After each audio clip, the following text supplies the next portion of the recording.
Hello, today we have a unique opportunity to dive deep into a first-hand account of modern warfare again. For this interview, I invited Joe MacDonald, a British volunteer who currently serves in the Ukrainian 34th Coastal Defense Brigade. Our guest spent quite a long time in this unit, which is currently a part of the Ukrainian Marine Corps, with a focus on drone warfare in the Kherson region. Without further ado, could you start by telling us a bit about your past and how you settled in the 124th TDF Brigade that later became 34th Coastal Defense Brigade? Okay, so hello, my name's Joe MacDonald, or BigMac. I'm British, I'm 41. I first came to Ukraine 10th of March 2022, a couple of weeks into the war. Joined the branch of the International Legion that turns out was under territorial defence. None of us really knew what we were signing up for when we crossed the border. And then was with them for 8 months until the sort of first major, like the kind of victory point in the Kharkiv counteroffensive. And then I went on leave and I decided I need a break, decided the Legion wasn't working out for me for various reasons. And then did some work with a private investigation into war crimes and Wagner when I was back in the UK. So kind of like dipped my toe into investigations and intel a little bit more there. And then returned to Ukraine in June, like late April, June of 20. I think I was crossing Poland in late April. Of 23 and ended up coming to Kherson rather, and with a unit called the 124 Territorial Defense Brigade. And the thing that sort of drew me here was that I feel that the South, Kherson being proximate to Crimea, is a pivotal part of the war. I think, Zelensky said it himself, the war started with Crimea and it'll end with Crimea. It's the military ports and stuff. And I felt that. And I also thought, amphibious warfare was cool. And okay, we're not Marines, but we do a lot of amphibious warfare on the islands and that sort of stuff. And I was like, that's cool. And then, obviously, eventually, like a year and a half later, they actually made us Marines. So, I got my wish, although I never expected it to happen. In the UK, I've just been a fairly normal person, construction and working in bars and music events, nothing particularly remarkable, really. I did run a blacksmith collective for a while, which was where I first dipped my toe with social media by getting a YouTuber called Lindy Beige to come and make a sword with us and like film the process, so he could kind of piggyback our project onto his audience, who seem pretty sword and history orientated already.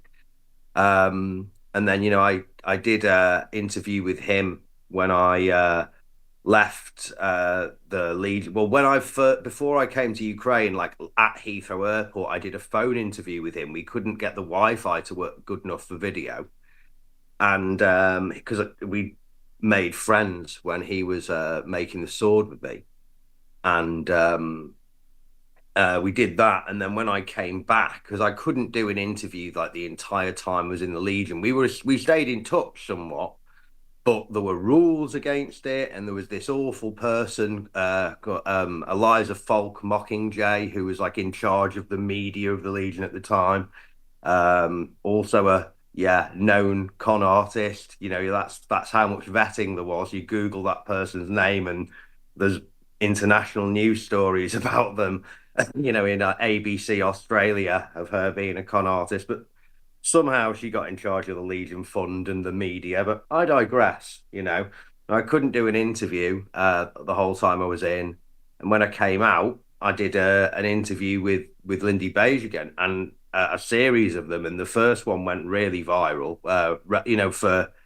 For long form YouTube, it went viral. It got 3 million views, 2 million of them pretty quickly, Um, so that sort of I don't know. When I came back to Ukraine, there were a bunch of people at Ternopil at one of the recruiting stations you can go to, and as a foreigner, and there were a bunch of people who were like saying you were part of my decision to come. Um, so then I started the channel when I got here to Kherson, and you know, I've never done any video editing or anything before. I think that shows with the channel, but it's pretty raw. It's me and a phone, but that is good, I think, because ultimately, it's meant to be a war diary. It's meant to be a bit of primary history. I've no real desire to be a reaction YouTuber or any crap like that. But it has led to some very successful fundraising for my unit. I've directed approximately plus three. I haven't really done a calculation recently, but it was over 300,000 a couple of months, like a month or so ago. And also, I've been part of negotiations involving the Netherlands government and very large company that produces generators to sell them a couple of 550 small silent generators that are perfect for drone teams for a very good discount. But it's like it's roughly €1 million worth of aid. So I've been part of making things like that happen. So, which I never expected to do. And through this sort of thing, I'm also the owner founder with a Ukrainian civilian as well, who's a sort of on the board of a local sports team of a charity. So all the aid we receive has records, and there's to eliminate corruption and facilitate the unfortunate amount of Ukrainian paperwork that needs to be done for people to give us a car. So yeah, I've found myself thoroughly embroiled with all of this. Now, I have many different facets to my job. And yeah, I have in my military role, I do a lot more variation of roles than the average soldier as well. So I do go to combat positions and work with the drone teams, and I do go on EOD missions and like help recover UXOs and deactivate them and turn them into drone munitions. So that's all pretty visceral, high risk stuff. But I also run. I'm sort of the caretaker slash director, depending on how many airs and graces you want to give yourself, of the battalion drone school and the drone workshop and the sapper workshop. Like all the equipment we've got in the is pretty much sourced or actually belongs to me. So yeah, logistics win wars. And perhaps it'd be better if every volunteer who came to Ukraine was an absolute Delta Force, Navy SEAL, SAS grade operator. But I'm not that guy. But what I am is a good organizer who doesn't panic under artillery fire. So, good enough, I suppose. So that's pretty much what I do for Ukraine and who I am. Thank you for all this information, and I will leave the link to the BigMac battle blog in the description.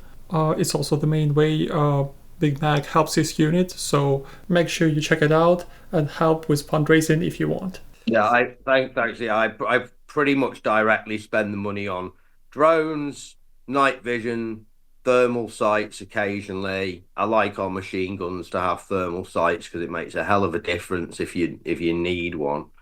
And night vision's great for driving, but it doesn't need to be the most expensive stuff. PVS 14 monocular is fine for driving around the city with no lights on.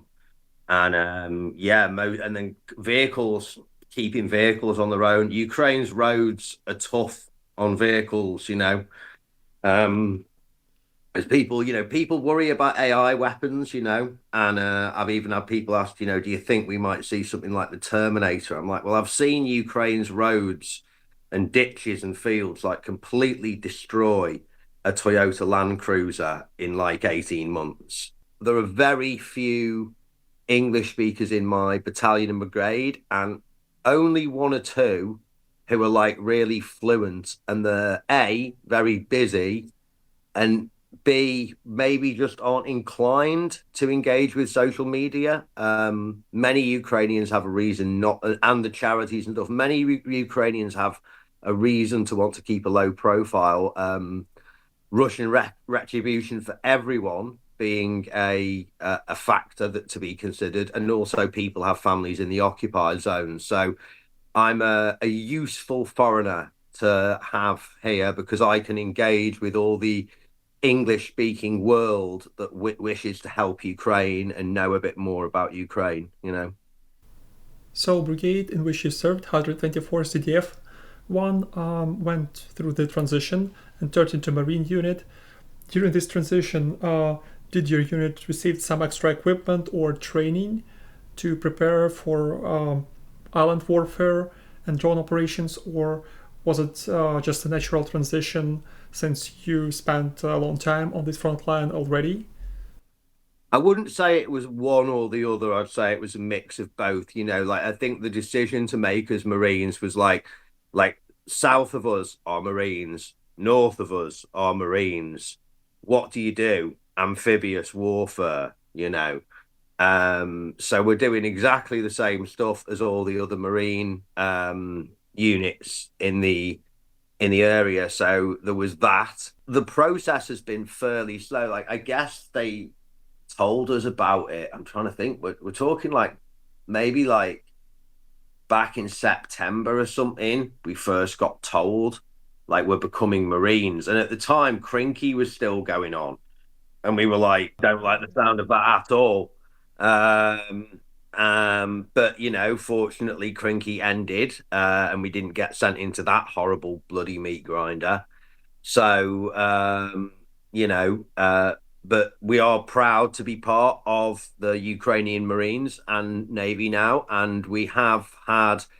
I'm not, I can't be specific at all, but we have had a number of guys who've gone off to receive renewed and improved kind of basic training. Because some of the reality was some of our guys, they might have been fighting for a long time and they have a lot of experience, but their training, due to the nature of a country being invaded and the problems of training any number of men, been very difficult. So some guys are like going through more basics and stuff, and some guys are doing like really advanced stuff. But it's always good to do training even in stuff you already know. It's practice is what makes professionals good at what they do. I was redoing my medical training, some of it over the last days, and it was just like it's a satisfying feeling to know that the hands and the brain still know what to do. Basically. So yeah, we've had that, and I was definitely based on a really kind of nasty Russian bombardment that was, what was it like 4 or 5 weeks ago now? We were shooting back with a lot more stuff than we used to have.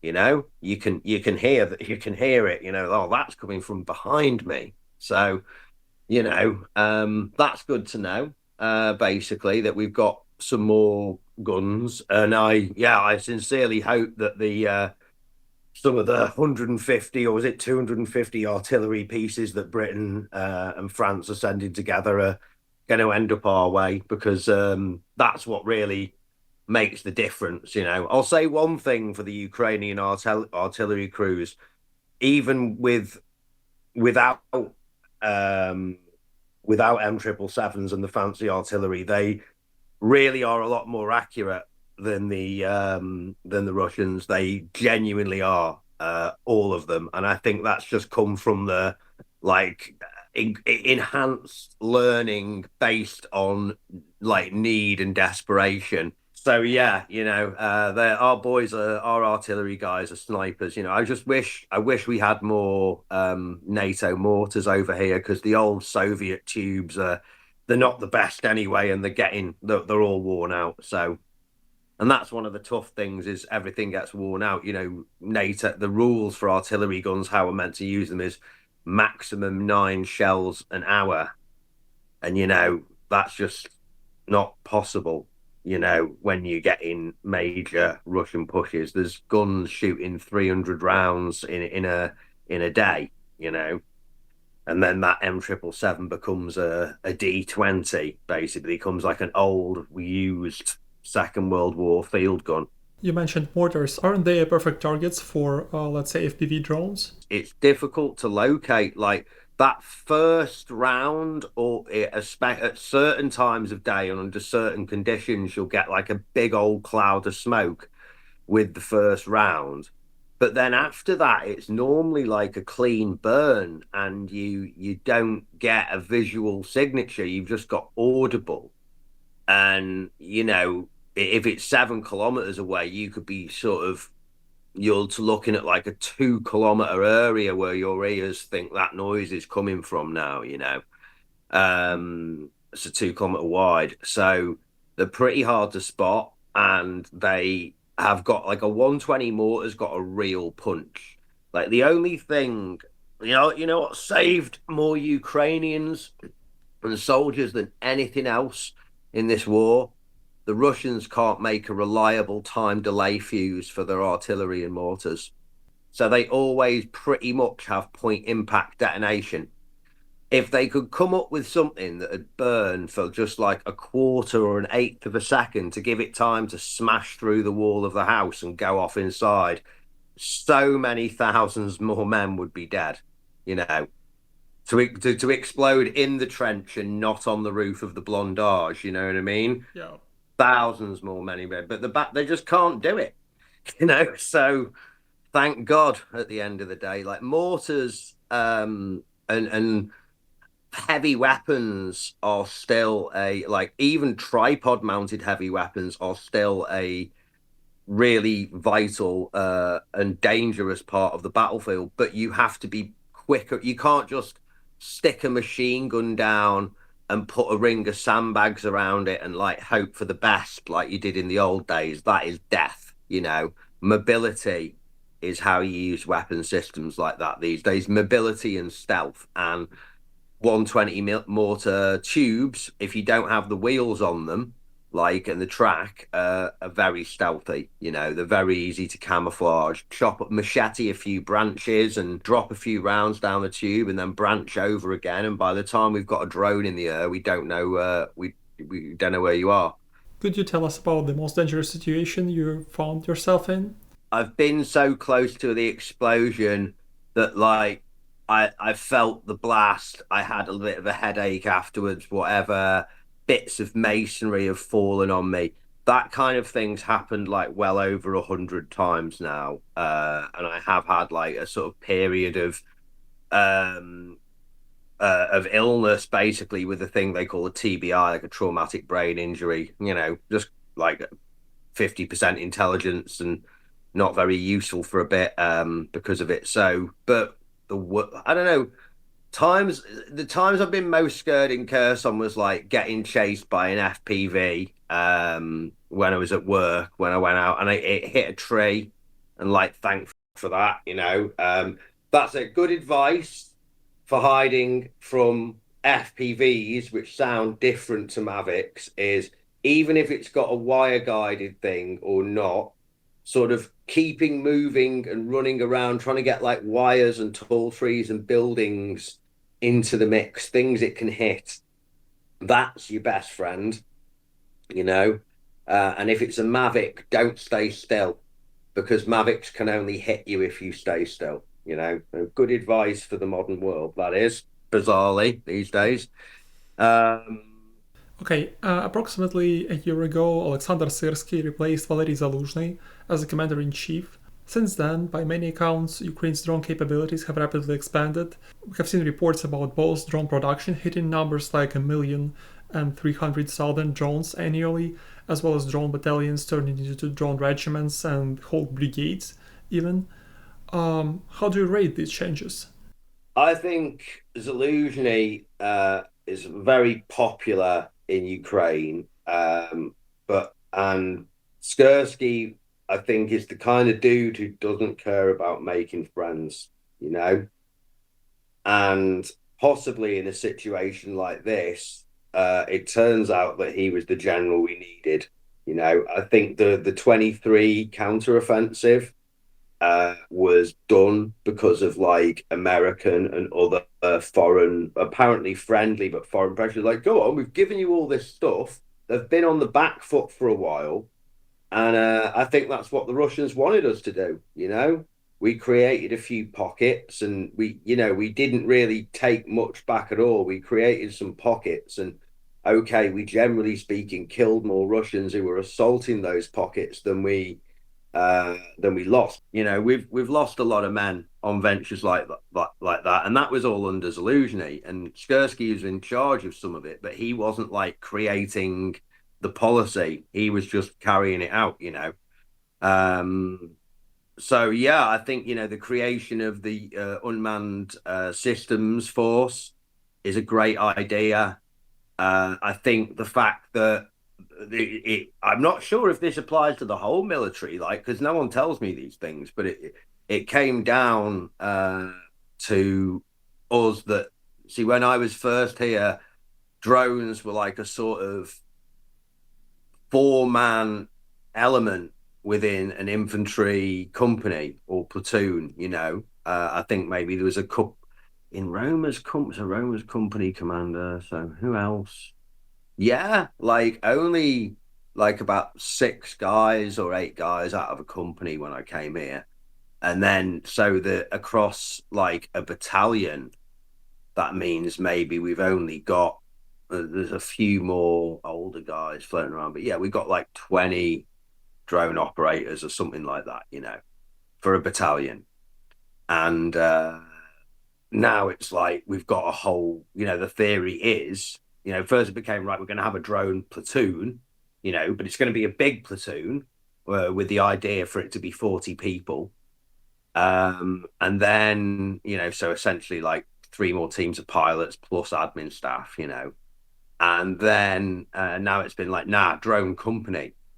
And it all makes sense because I think, it's important for people to really get their heads about that drones can just do so much that you would normally have to use people for, like reconnaissance and forward observing for artillery and mortars, right? That is most of that job is done. Those three jobs are done by drones now. Like on foot reconnaissance definitely still has a place. But it doesn't matter how well trained you are and how good your thermal sight and your night vision and your binoculars are. You can't see through trees and hills. And €6,000 worth of drone with a thermal camera on can see over the hills day and night, easily watching soldiers and people move away from like 12 plus kilometers from the operator. It's absolutely amazing. So that's jobs it can do. You've also got obviously the option to do with Mavics. You've got the option to do light strikes or even light mining, should you wish to. Drop small incendiary charges to burn enemy positions or whatever else you sort of deem necessary to do with that sort of thing.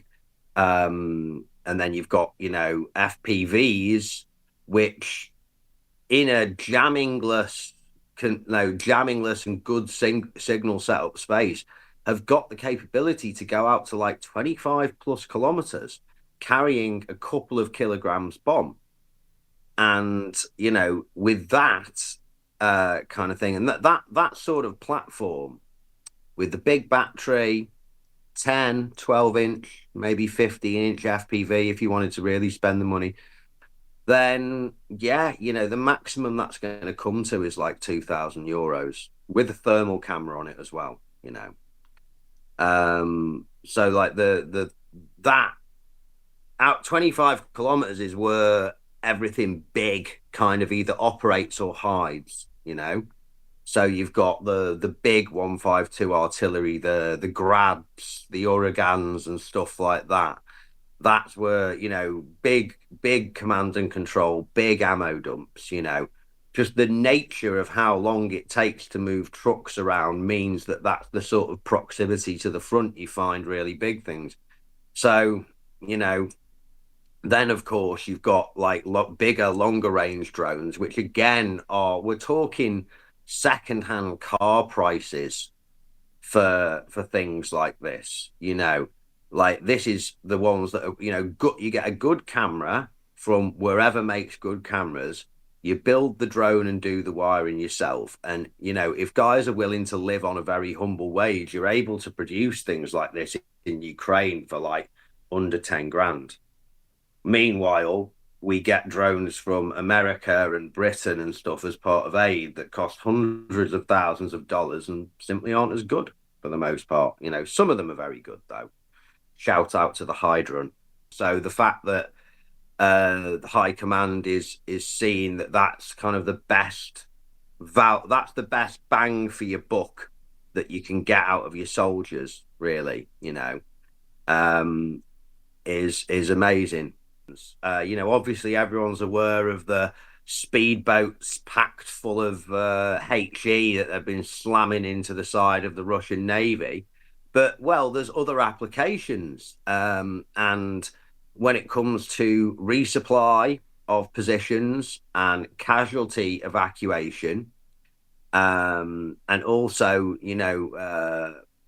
like special forces insertion, because we're using drone boats that make next to no sound, next to no heat signature. That's an area that's really interesting.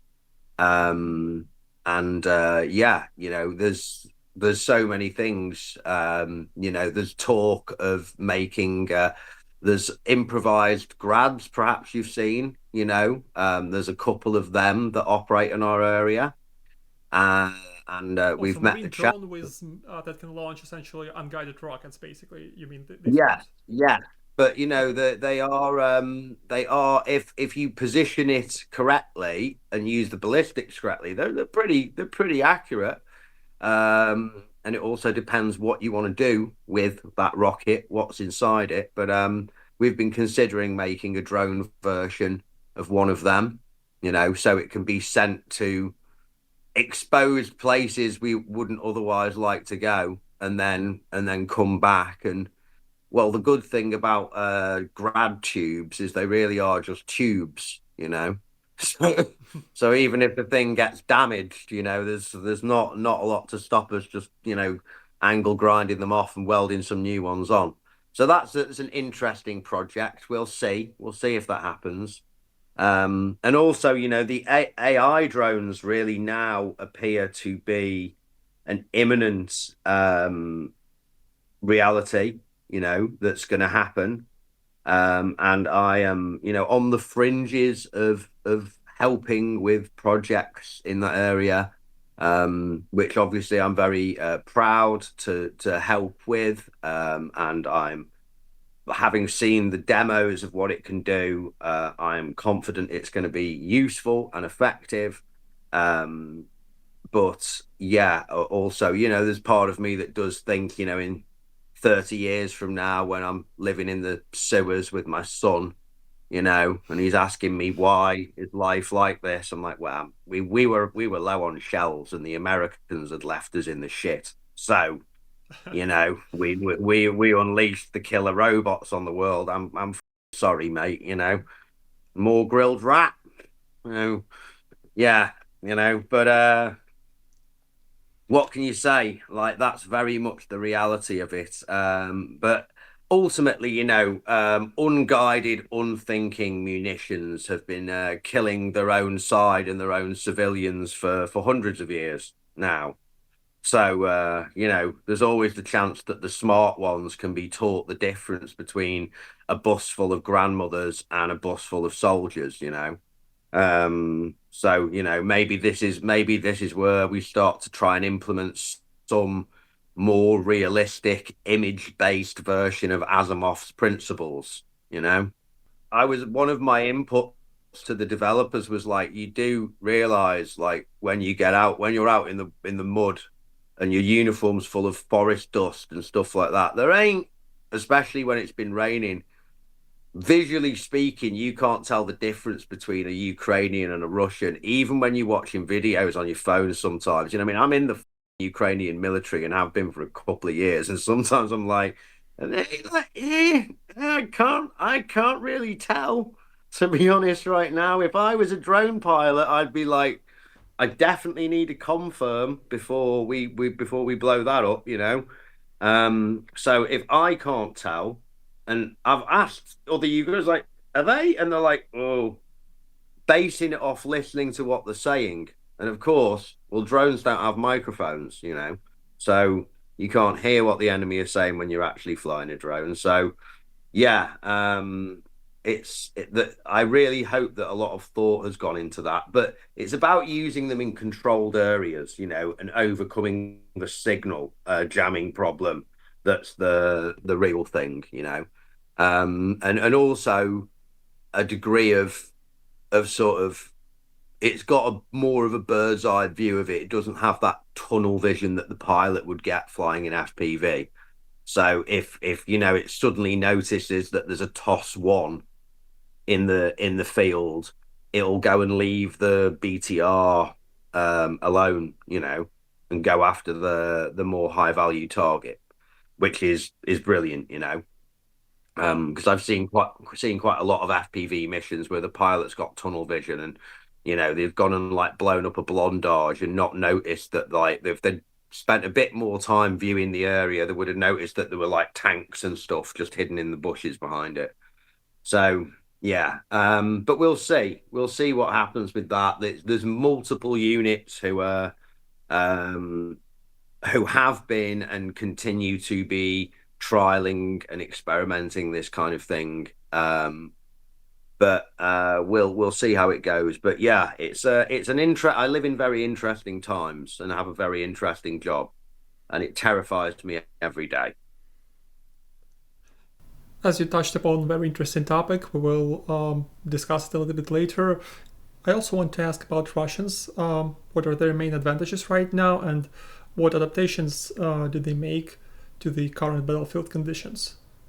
I'll say one thing for the orcs: they ain't lazy with a shovel. Um, Getting our own guys to dig. I have to say, more in my previous unit than the one I'm in now. Ukrainians tend to have a pretty accept that life is painful work culture, which is useful. Uh, but yeah, digging, it can be. There's not enough fortifications on the Ukrainian side. The Russians are good at digging fortifications, and they've put in big ones. And I was kind of frustrated by this for quite some time. And obviously we attack them, but they built them well, and you really had to get it right to make a significant bang. And then recently we've just been like, well, can we just use the Baba Yagas to go and blow them up? And it's like, funny you say that. We were waiting for winter because they've got it all cozy now. They've worked on that all summer and it wasn't really doing anything. So we thought we'd wait for them to finish it and then blow it up with the Baba Yagas. I'm like, brilliant, you know? And now they're all cold and miserable as well, and on fire. Um, so that's been good. We've got like a fair variety of troops we've been up against across us in the last 18 months, ranging from like VDV, airborne of some unit, the Russian Marines, naval infantry as they call them. Um, the yeah, and then various other. mechanized brigades and stuff like that. Apparently, according to Atesh, who are a Ukrainian kind of resistance organization that operate on in behind the lines and have a Telegram page, they say that the getting sent to the islands is like a punishment now, and generally seen as like certain death. Um, and yeah, I have to admit, I do feel a little bit sorry for them sometimes because once we've seen they've gone into a house, it's only a matter of time before that house no longer exists and everyone inside is gone. We like to. The one of the advantage we have in our AO is that the Novakarkova Dam put every house on the islands and Holopristan and stuff underwater for a couple of weeks. So there's no civilian population on the islands. A very very sparse one in Holopristan, Kardashinka area, and most of the dwellings are unoccupied, have been unoccupied for like a year and a half now, or something like that, whenever the dam was, and more than a year anyway. And they wouldn't be habitable. So the Ukrainian military does its best, genuinely, to try and preserve the country's own property. But at least, we don't have to worry too much about that here, since they're all condemned anyway. Apparently, you fought against many Russian units on the Kherson front line, including VDV forces, special operations forces, naval infantry, special drone units. What can you say about them? I'd say that perhaps the airborne units, when we were up against them, the drone operators seemed to be like really good and stuff. That the terrain defines the battlefield a great deal, and the terrain we've got means that we don't really get to see much by the way of fancy fire and movement and patrolling, the kind of stuff that you might watch from a drone and that you'd be like, oh, these guys are operators. We don't really get to see much of that. I mean, the guys who can get on and off the boat without falling in, I generally assume are the ones who were trained. So yeah, but it's a sad fact of the matter in a war like this that the terrain affects the war so much that training and quality of equipment and troops bears very little difference sometimes to the outcome. You could send the trenches, you could fill the trenches of Bakhmut with Royal Marines and American Rangers and Navy SEALs and SAS, and the Russian guns simply don't care how fit you are, how good a shot you are, whether you have level 4 plates or not. They don't care. You meet the same as everyone else. So sometimes I feel that like some of them might be good soldiers or some of them might be barely trained, but fighting in the swamps is hopeless and miserable. So everyone's just trying to get to the nearest bunker because you can't dig a trench on the island because it's a swamp. And some people have kind of got some of the houses have sort of waterproof basements. You're just trying to get to something that will give you some cover and then hide and hope that there aren't any raids between positions at night. And there are often, there's some really nasty kind of throat cutting bomb in the night kind of warfare out there.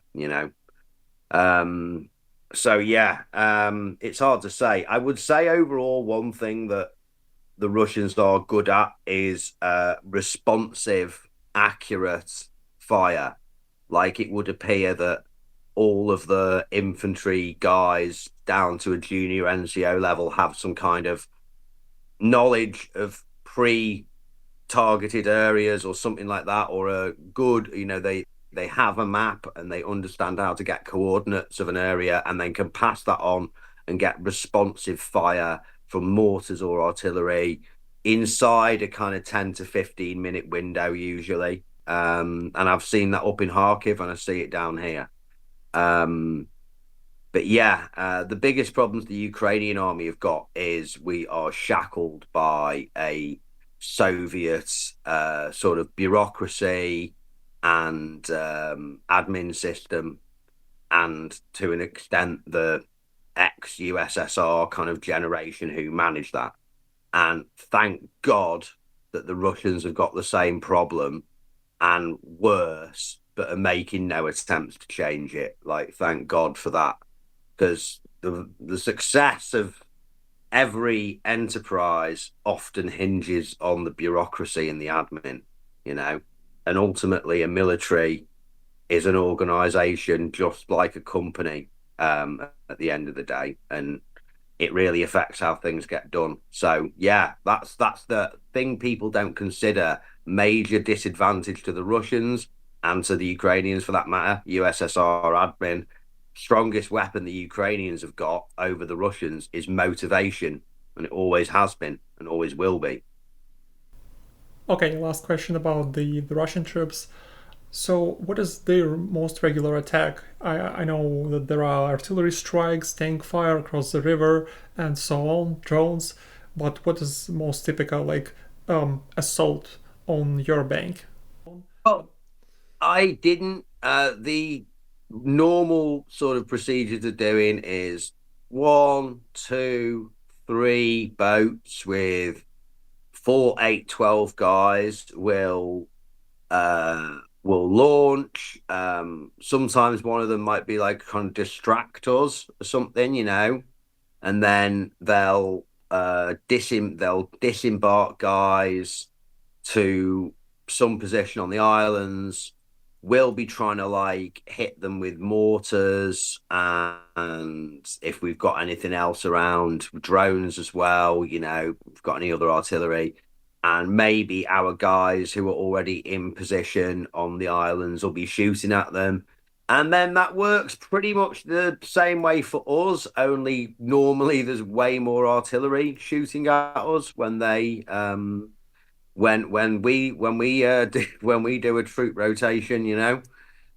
So that's pretty much it. The bigger assault that took place a couple of weeks back with the big artillery bombardment, none of them got to the left bank. Most of them like sort of gave up trying to get to the left bank and then landed on the islands and then got chewed up by artillery and drones and stuff anyway, you know. So yeah, a lot of them just got shelled on the left bank, where they were sort of gathered refusing to go on the boats, which 100% did not stop us shelling them.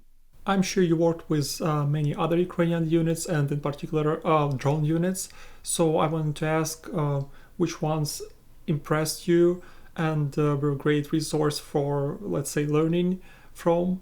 I think the National Guard, there's an FPV team called Samosud, which is means lynching. And they were the sort of first kind of rock star FPV team I met who visited where we work from.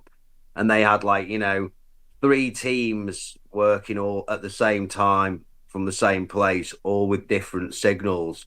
So if one doesn't work, it's fine. You know, they're about to get hit by the second and the third one, and that's when FPVs are the most effective. If you've got three and signal variation between the drones, then you've really got a very powerful weapon set, and it only takes the same amount of men who used to crew a machine gun back in the Second World War. You know, so yeah. That's pretty cool. Met some guys from the unmanned forces, the new unit. Met some guys from them. Don't believe they have like a fancy FPV team, but they have a lot of cool stuff. You know, they get a lot of experimental gear and that. Then there's Magyar Birds. Magyar Birds has gone from like a relatively small FPV team of like got some guys who had like worked in aviation and some guys who were like FPV enthusiasts and stuff like this to like a brigade, you know? Like they're their own brigade now. They've got hundreds of dudes. They've got their own bomb making factory making like really sophisticated electromagnetically triggered vehicle mines that self-destruct after 30 days, and making not just their own FPVs but their own Baba Yagas and stuff like that. They're incredibly impressive unit. And then I've worked with the 25th Airborne. They're a great unit. There's a Ukrainian American guy who's kind of the commander up there, and he's been on some of my friends' videos, Oleg, and he's like he's runs a lot of drone development and stuff for his unit as well. There's some really inspirational people. You know, the men in sheds vibe is strong in Ukraine. You know. And also the guys who build our Baba Yagas, apparently there's some other maker of drones who like claims it, but they also have a strong argument to be the people who came up with the term Baba Yaga. Before that, they were calling the big drones. What was it? Buzdru, I think, which means wraith, basically. And they're making their own, and I would say make the best ones we have. You know, they great balance of payload, speed, flight time, stability as well. The problem with using the adapted Chinese ag drones is it's like if you decided to start a race team and all your cars were made in China, you're going to spend a lot of time fixing them, you know. So it's like that basically. We already mentioned the Krynky Operation, which was extremely costly, and the gist of operation was essentially landing the parts of Ukrainian Marine Corps on this village on the bank of Dnipro River to take a foothold there. Have you participated in it or no? No, I didn't go to Krynky, and I'm glad I didn't. I was just here, slightly down the river, doing my job. But I did help. If it comes to drones, yes, we did. I can't discuss how when it comes to what we used, but we found some big concentrations of Russian troops during a period of time when Krynky were going on that were struck, and the information that I and people I've been working with provided led to. I mean, there was one night where we got like 500 of them and like 100 vehicles all in one go. That's probably like the most successful thing I've done in the war, but can't like discuss how we did it and stuff. You know, maybe in 20 years people will get to hear the story about that, you know, but of which I was a small but not insignificant part. So we were involved in stuff like that, but ultimately, you know, despite some major successes and defeat, helping, you know, as one soldier, as part of a large army working together with all these people, we helped to destroy a lot of Russians there. But ultimately, it was a failed plan from its inception, unless the only objective was to give the Russians something to attack so he could kill lots of them. Because strategically, you can't really advance from Krynky. There's not a lot there, and it was kind of a destroyed. It was an old village that had been shelled quite a bit before the Novikar coup blew, and then it was, you know, a submerged, every basement's full of stinking mud village, and then, you know, Krynky happened, and well, that was the end of that. So, you know, what we should have done is commit a larger force and more artillery, which we might not have had, you know, but nevertheless, what we should have done is gone with landed like thousands of men all at once with hundreds of boats, and gone for Syrskyi city, which is just next to Krynky, so a few kilometers south of the southeast. And it's you know, Syrskyi has sufficient actual basements and is just a few meters higher than the surrounding area, and has sufficient concrete buildings that a meaningful toehold could be established. And also, there are multiple ways to get a boat to Syrskyi city, whereas there's only one relatively narrow stretch of the Dnipro between Krynky and our side, which is made it very vulnerable to shelling, basically, and prohibited. Like landings had to be done stealthily, or evacuations done sporadically and rapidly. And then there was a lot of not being able to recover casualties at Krynky. That's probably one of the worst bits of the war for that. A lot of guys ended up at the bottom of the Dnipro.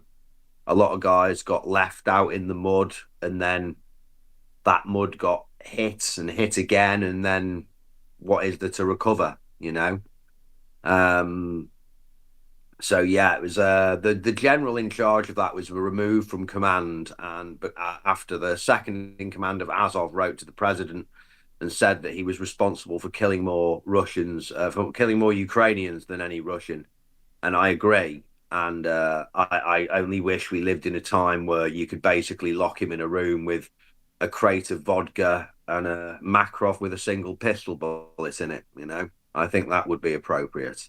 But he'll probably just get to retire with a pension at the end of the day. Although I imagine once this war is over, many scores will be settled. Thank you for these details, even though you did not participate in operation directly.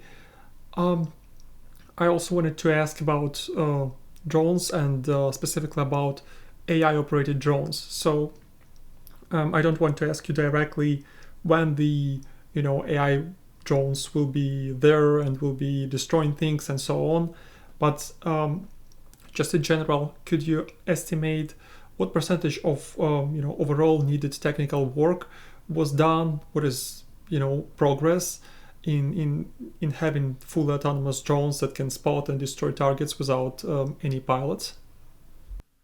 I mean, in terms of tests that have happened the work I'm aware of is tested to a point, but basically bombs haven't been attached. They've had simulated targets, and the drone has found those targets and been able to fly and hit those targets. So I believe at this time they've all been stationary, but some of them have been real military targets, on various bases and stuff in Europe.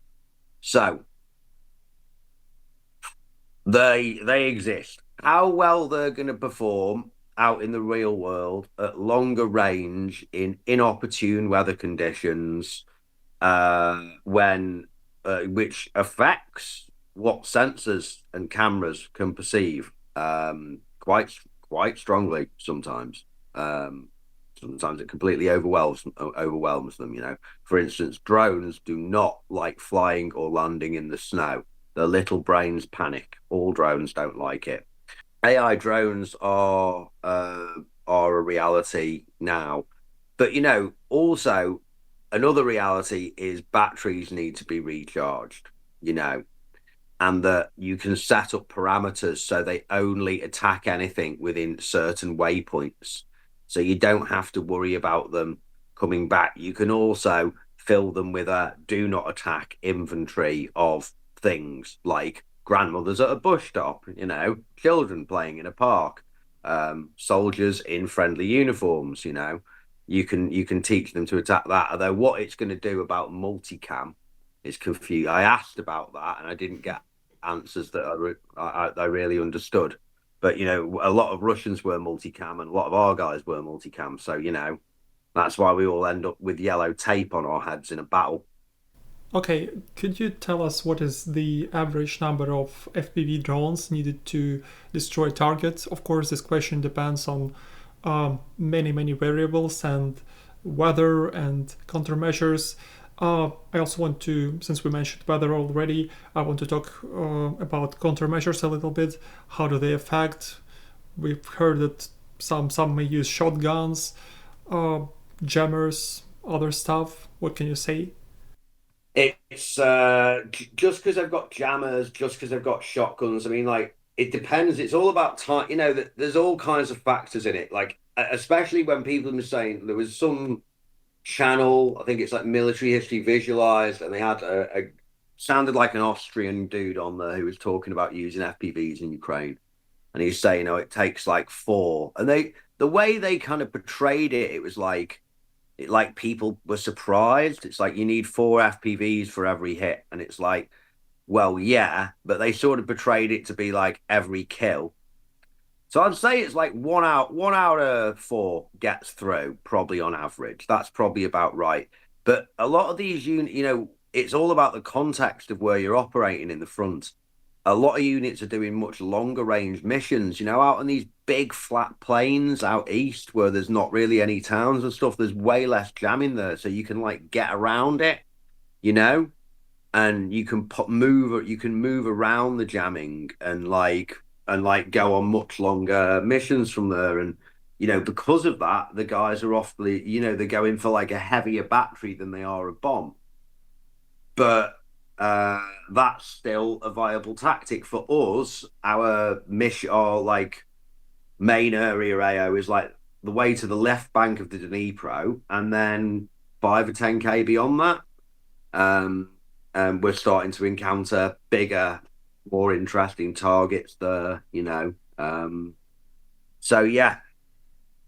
Okay, I'm also curious how long, let's say we have an unlimited drone supply, and how long one pilot or one crew can operate before, complete exhaustion kicks in. It's a good question. I mean, I'm gonna say like 2 hours. I reckon 2 hours is about max for like hyper concentration on anything. If it was just like mission after mission after mission, like 2 hours, and then you probably want to switch out from pilot to navigator.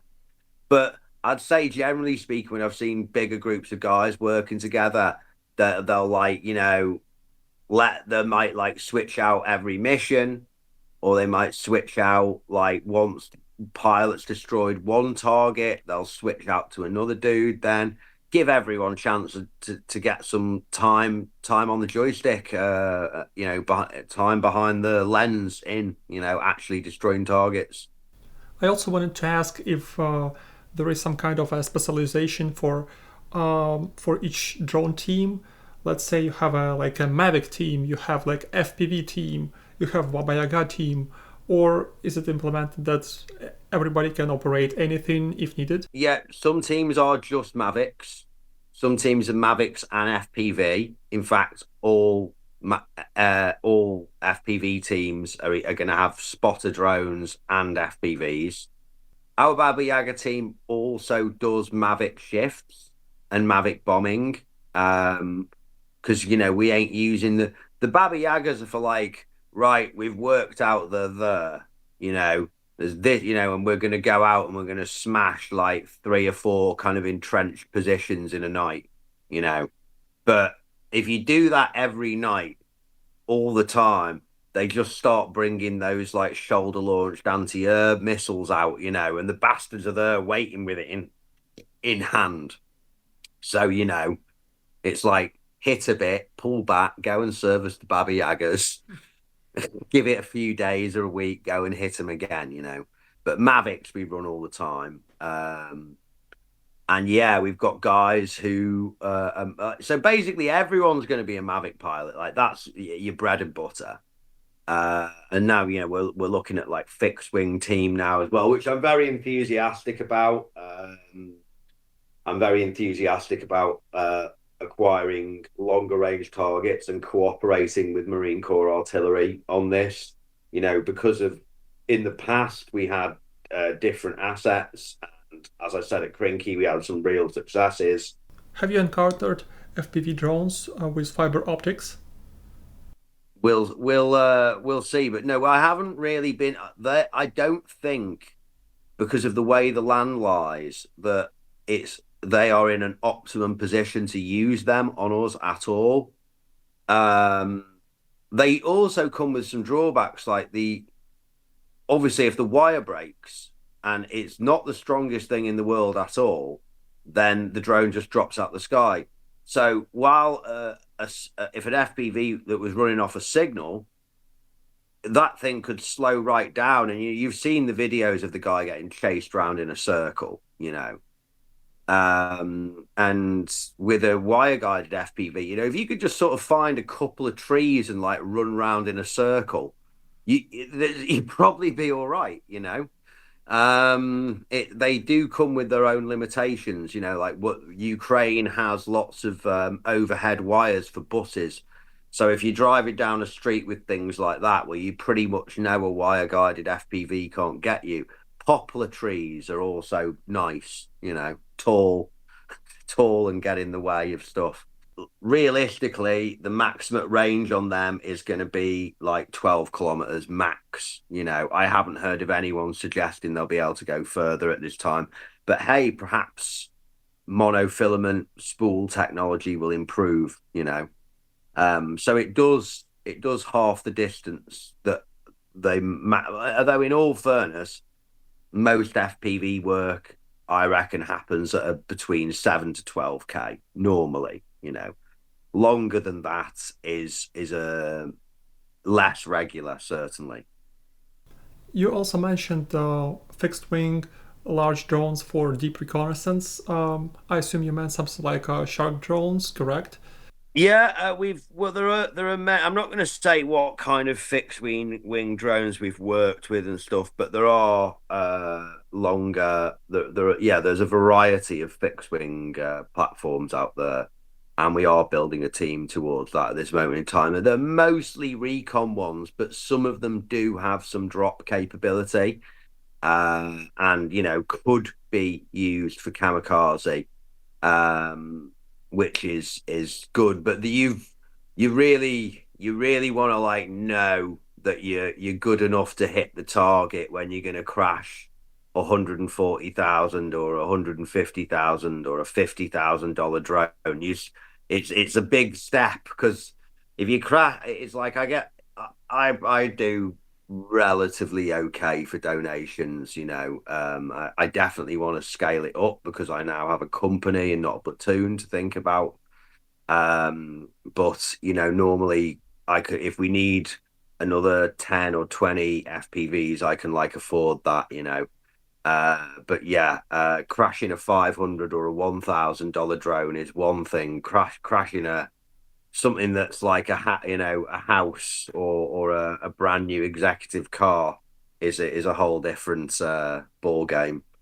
But I think that's one of the things. We'll just get on with it, and we'll make it work. I've heard that the Americans have been having a lot of problems with getting guys to be drone pilots because they get in trouble if they crash the drone, and the Americans have probably gone for a very expensive drone to train their guys on because they're Americans. And the problem is, like, you watch the Formula One, right? What do Formula One drivers do every race? Crash cars, and they're like the best drivers in the world. So, yeah, if you want guys to fly drones, you've got to allow guys to crash drones within reason. Since we were talking about Ukrainian fixed wing reconnaissance drones, I also wanted to ask about Russian ones.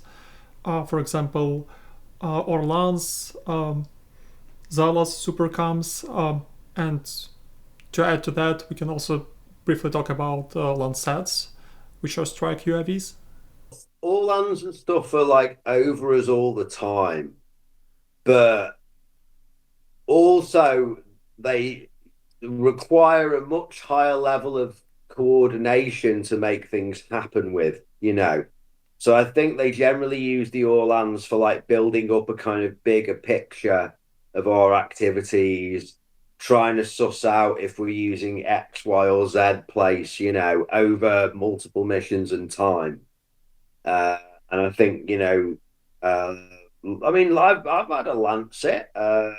hit a building close to me, and I've had a Lancet try and hit us when we were on a speedboat once. That was fun.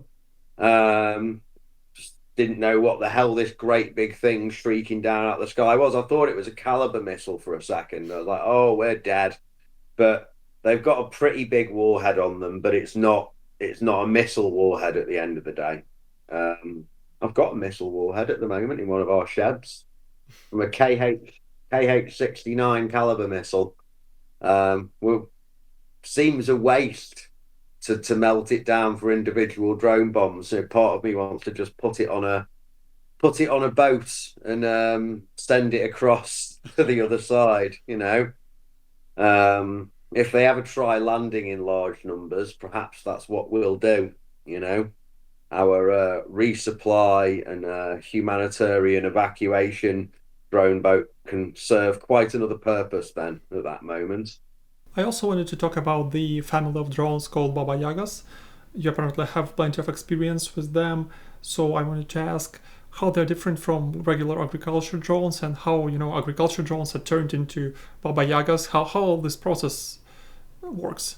The yeah, both ways. But like we recently received some ones that were called Perun that were made by some company or workshop that is working with the Ukrainian military that officially.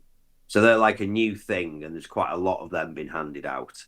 And they're like a kind of smaller Baba Yaga. They can carry like 13 kilos, and have like released like 3 bombs. They're kind of a little 13 kilos max. They're happier with like 9, and they're good. But they are still fundamentally a kind of adapted. Like I suppose in the basic design, the basic like concept design, they're still an adapted ag drone, but they've sorted out a lot of problems. They're good. The Peruns are good drones, very low vibration. All the others we've got are Chinese ag drones, and some of them have come down from the government and then found their way into Ukrainian drone workshops where they've had improvements made to them and drop systems fitted and all this kind of stuff. And others are, ones that we've purchased and then gone to these workshops and had it fitted ourselves. But the problem with them is that they're fundamentally designed to fly low and slow over fields. And we do not fly low and we do not fly slow. And we carry heavier weights than they're really intended to carry. So, they require a lot of TLC, basically. You get a few. You'll get missions out of it for like 2-3 days, and then something will start to go wrong, and you're like, right, okay. But that's why we have a few. So it's rotation, you know what I mean? As soon as one's done so many missions, we'll just like, okay, that gets put to one side and inspected and probably goes to the workshop for a little bit of TLC. So they do cost quite a bit of money to keep in the air. But so in terms of relative existing military stuff, they're still incredibly cheap. I I essentially have a battery of guns, and the total cost of which is like a sports car and a modest sports car, and with a similar maintenance cost per year, and even the cheapest armored car costs a lot more than a sports car these days. I also wanted to ask about Dragonbreath drones or Dragon drones that were specifically new type of drones developed by Ukrainians. Why they do not appear much today? It was a gimmick, all of that, right? But it melts your FPV. And if you noticed from what was actually happening on the ground, it's not particularly good. I mean, they did leave it a bit late in the year, but it's not particularly good at setting damp trees and stuff on fire, really. If I want to set like a tree line on fire, we'll just use like the either the recovered submunitions from incendiary mortar bombs, or there's these tiny little incendiary submunitions called 9N25s that come out of a grad, and they're like about the size of the top of your thumb. I'd use so a few Mavic flights and a couple of them, you know, and that'll do the job. But so creating terror for the enemy and raising morale for your own troops has its own value. So I won't totally discount the Dragon's Breath drone, you know. You also mentioned that you have experience of basically taking the unexploded Russian munitions and repurposing them to use with Ukrainian drones. So, which munitions are the most useful for this task of essentially refurbishing and reusing munitions? Uragan rockets, which contain cluster munitions, they're really good. You get 30, yeah, 30 per rocket, which is like a really nice amount. And they're filled with an explosive called A82, which is basically like RDX. It's very similar in its kind of power and shattering effect. So it's doesn't have much. It's a very good concussion and anti structural munition. You know, really good for smashing walls in houses to allow the next FPV inside. They're great, as are the 152 artillery cluster munitions that basically contain like a slightly smaller version of what you get in the Aragan. The grads also contain sometimes the same submunitions that you get in the artillery. So yeah, they're all great. I'm sure you're familiar with Fab bombs or UMPK glide bombs as well, which are just improved version with better precision of regular Russian aircraft drop bombs. How can you rate their precision performance? I'd say they have a better accuracy than what we were dropping on the Iraqis in when was that, 1991? You know, or whenever the first Gulf War was. They seem more accurate than that. Yeah, I mean they were hitting Krynky with a great degree of accuracy. And remember, they're dropping those things from like 20, 30, 40 kilometers away, you know. Although it is really hard to say with the Russians, because I invite your audience to go onto Google Earth and look at the islands of Potemkin and Kardashinka. Look at the bulk of the area, which is where the houses are, which is a swamp, right?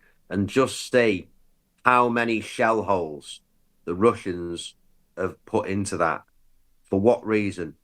There's never been a Ukrainian soldier stood in that swamp. It's a proper swamp, that, like up to your chest. Oh God, I'm stuck. This is where I die type swamp. There's never been cattle on there or anything like that. And yeah, they've got.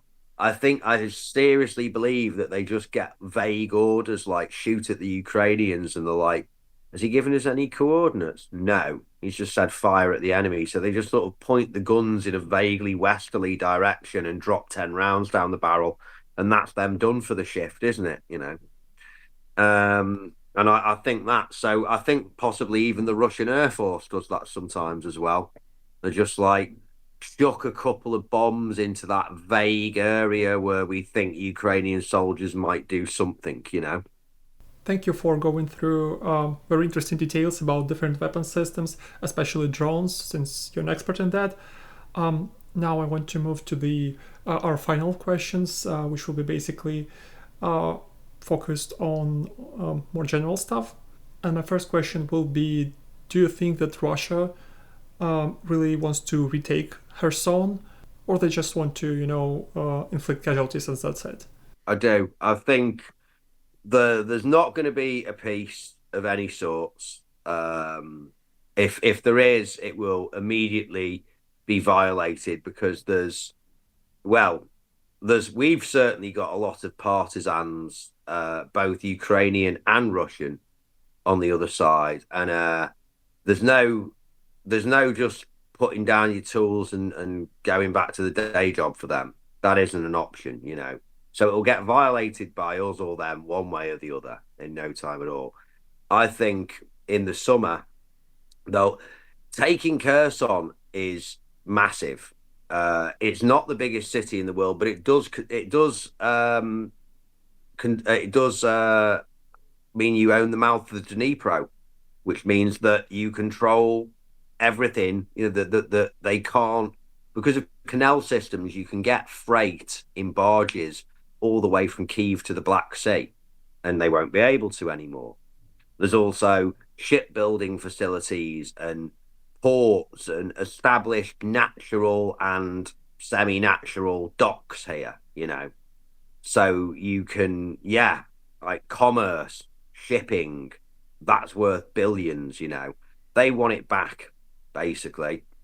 So yeah, I think they will. Our mentality now is to prepare for siege, basically.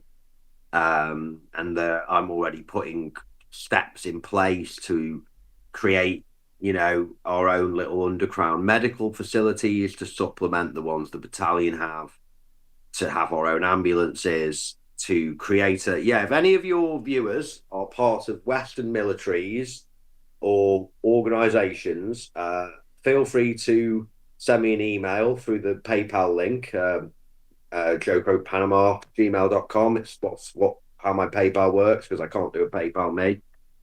Please don't email me if you want to join up for Ukraine. And if you email me and give me abuse, I'll just like report you and get your IP address tracked. Because I have a little Rolodex of those IPs, you know, for after the war. Anyway, moving on. But if you want to email me and you'd like to give our unit a lot of MREs, and by a lot I'm talking, you know, by the pallet load, I would appreciate it, because to feed 100 men for a month, I need 3,000 MREs, basically, you know. That would be good. So for a battalion, I need a lot more. So that would be good. That's one of the things I'm trying to do at the moment as one of my multiple roles, supplementary logistics to my job. There are also plenty of reports that Russians, especially now, target civilians in Kherson, not only with, you know, artillery, which is more or less regular, but even with FPV drones. All up by the Anzon-Viska Bridge, they're hitting at like civilian bush, any vehicle up there they'll hit. They're really vicious up there. It's also the same down along the riverside now. No car is safe. The public transport doesn't operate there anymore.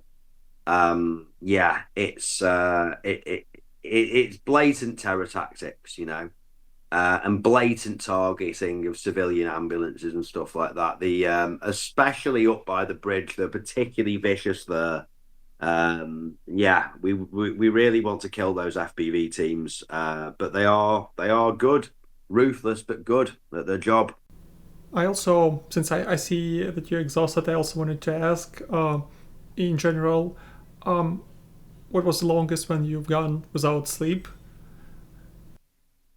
About 3 days. About 3 days. I mean, you know, I had a couple of like micro sleeps in that time. You know what I mean? But like, just kind of sat down, nod off for a sec, and then there'll be a noise and everyone's stood to again. But yeah, about 3 days.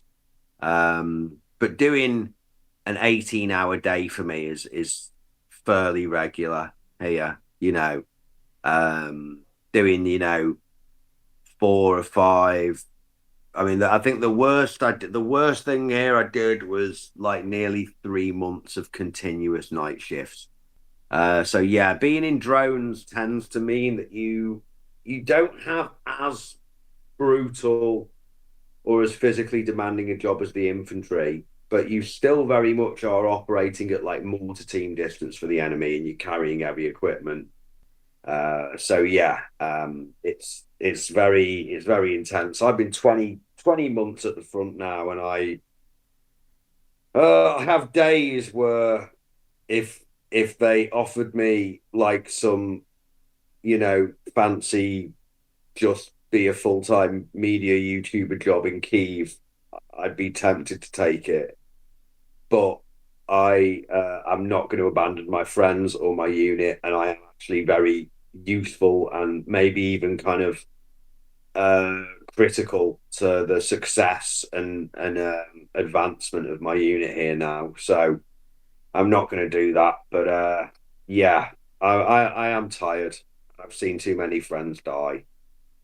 Um, yeah, you know, but the war's not over. I'll relax when it's over.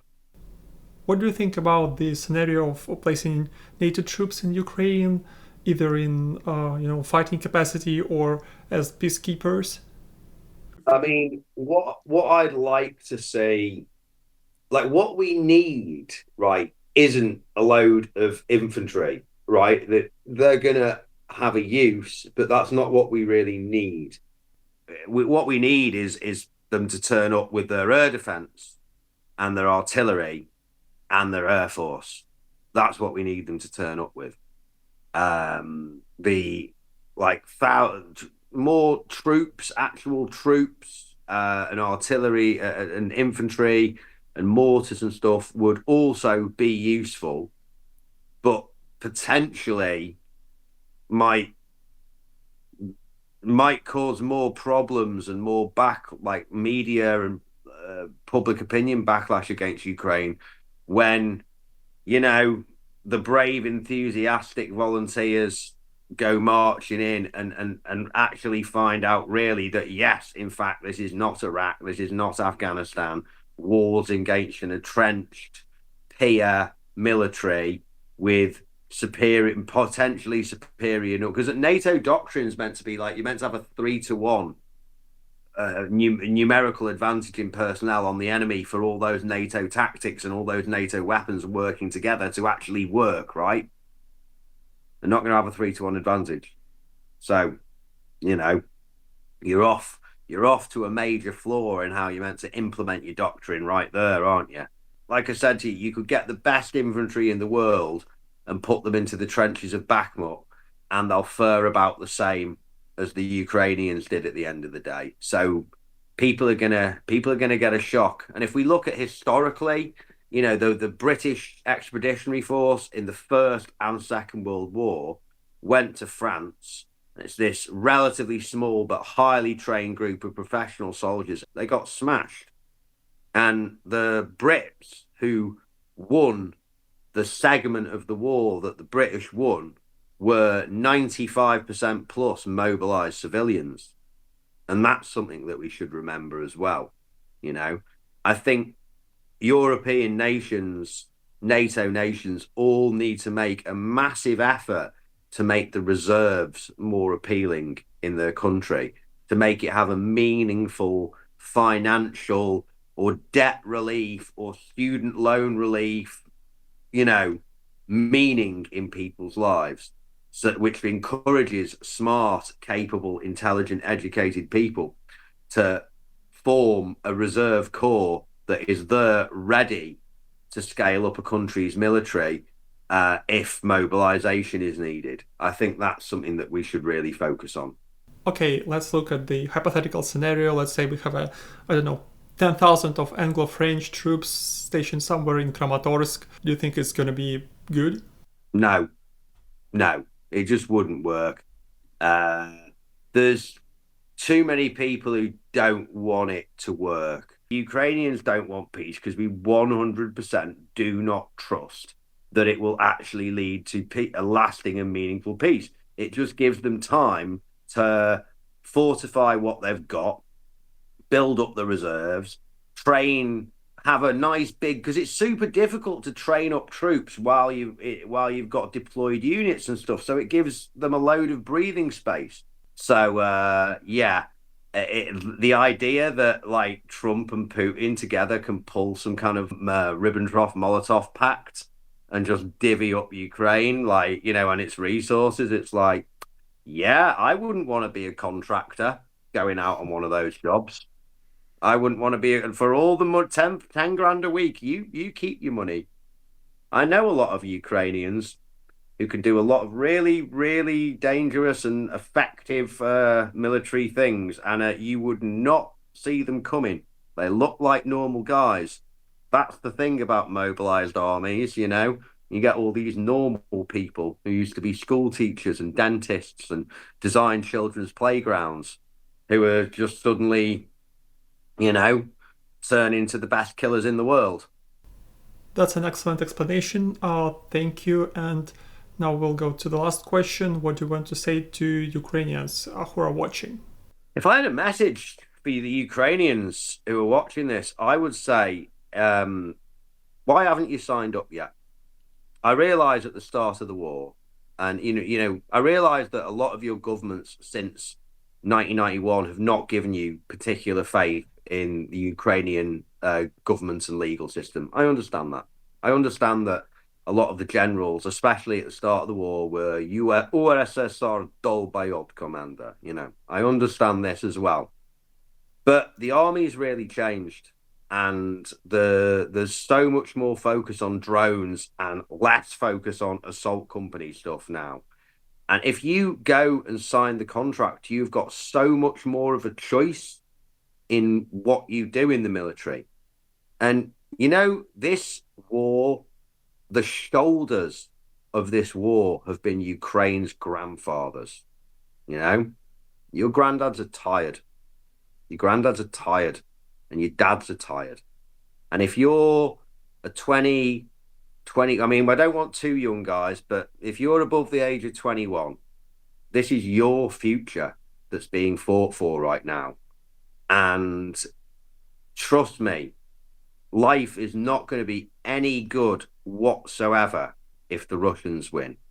You're not going to have any rights as a Ukrainian identity, or to be treated as a full citizen whatsoever. Life's going to be miserable.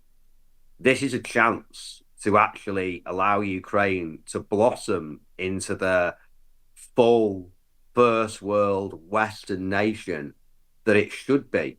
In 10 or 20 years' time, Ukraine could be a really great place to live for all kinds of people, and better education, better healthcare, better opportunities, But if Russia wins, things are going to be just the same as they are now, or worse for you, No travel, no freedom, no opportunities.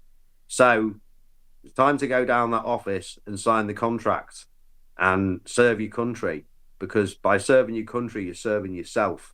I go to Kyiv and Lviv, and I see that the cafes and the restaurants are still full of fighting age men.